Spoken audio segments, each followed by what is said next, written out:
Hello and welcome to the CRS podcast. In this episode, a man was in a seemingly happy year-long relationship with his girlfriend, Emma, until she unexpectedly claimed she was pregnant. He was shocked as he knew he was infertile, but initially tried to stay calm. All right, so this is a wild one, and I'm still trying to wrap my head around how it all went down. A few months ago, I was in what I thought was a solid, happy relationship with my girlfriend, Emma. We've been dating for about a year, and while we weren't talking about marriage or anything yet, we were pretty serious, or so I thought. One random afternoon, Emma drops the bombshell. She's pregnant. Now, I'm not going to lie. My first reaction wasn't excitement. It was shock. See, I've known for years that I'm infertile. Long story short, I had a medical condition when I was younger, and it left me unable to have kids. I've never really told anyone except my closest family and obviously past partners when the topic of kids came up. But Emma, we hadn't had that conversation yet. So when she told me she was pregnant, I froze. My mind was racing, but I played it cool. I smiled, congratulated her, and said something generic like, "Wow, that's huge news." Internally, though, alarms were going off like crazy. The next couple of days, I tried to process everything. I thought maybe the doctor was wrong. Maybe there's some miracle science thing I don't understand. But deep down, I knew something wasn't adding up. Finally, I decided to confront her. I sat Emma down and gently told her about my infertility. I was expecting her to be shocked or confused, but instead, she got really weird. She stammered, avoided eye contact, and then said, "Well, maybe it's just like a miracle or something." At that moment, my suspicions went into overdrive. Started asking questions. "Have you been to the doctor? How far along are you? Can I come to your next appointment?" She kept dodging and giving vague answers, and the more I pushed, the more defensive she got. "Why are you questioning me? Don't you trust me?" she snapped. But I couldn't let it go. A few days later, I decided to take it one step further. I told her I wanted to be involved every step of the way and asked her to take a pregnancy test in front of me, just to celebrate together. That's when she completely flipped. She started crying, accusing me of not believing her, and stormed out of the apartment. At that point, I knew something was seriously off. That night, I couldn't sleep. My brain was going a million miles an hour, and I kept replaying all the little red flags I'd ignored over the past few months. Something wasn't right, and I needed answers. The next day, I decided to confront her again, but this time, I wasn't playing nice. I straight up told her I didn't believe she was pregnant and that I needed the truth. That's when she cracked. Through tears and a lot of stammering, she finally admitted the truth. She wasn't pregnant. But wait, it gets worse. She then dropped another bombshell. "I wasn't going to tell you, but if I was pregnant, it wouldn't have been yours," she said, barely looking at me. My stomach dropped. I asked her what she meant, and after a lot of awkward silence, she finally admitted it. The baby, if there had been one, would have been my best friend Andrew's. Yeah, my best friend Andrew.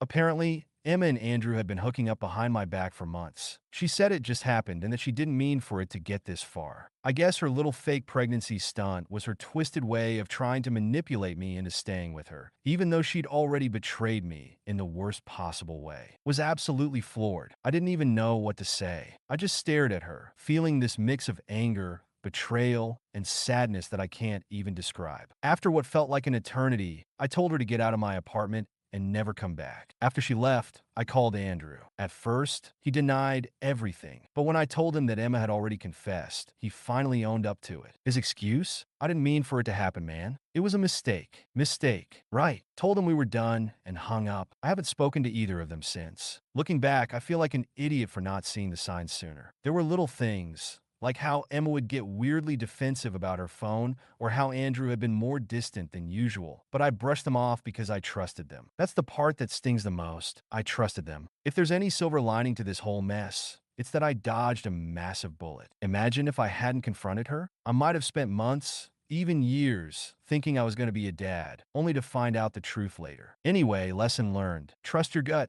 and don't ignore the red flags. And for the love of all that's good, make sure the people you're with actually deserve your trust. I'm moving on now, but man, that was one hell of a wake-up call.